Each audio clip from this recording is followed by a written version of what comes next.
What's a 200-year-old cemetery doing in a strip mall parking lot in St. Matthews? Well, to answer that, we need to go back and look at who owned this land before it became a neighborhood. So let's do some time traveling.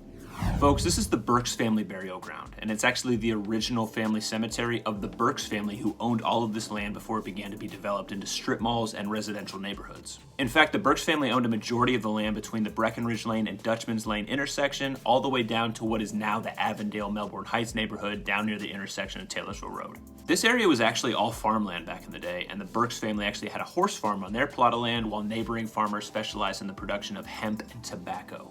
James Burks originally built out his plantation all the way back in 1821, and the family buried their dead in the cemetery from 1841 all the way up to 1855. The cemetery is sitting in what is now the Spring Station Retail Center, just a few steps away from McDonald's, Red Lobster, Hobby Lobby, and Home Depot. And over the years, as the area continued to develop, the Burks family descendants never agreed to allow developers to move the cemetery. Hence why it remains there today, covered almost completely by tall bushes. In fact, despite being one of the busier intersections in the city, most people passing by would never even know it was there, which is exactly what the Burks family wanted and the developers that developed that intersection out over the years.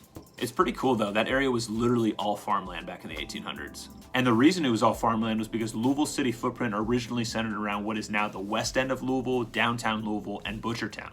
Then it slowly began expanding outward. It wasn't until the early to mid-1900s when many of the residential and commercial corridors that we know today in the East End began to be developed. So if you own a house in St. Matthews, this is your reminder that your property was probably part of a large plantation or farm about 100 years before it was built. It's pretty cool to think about.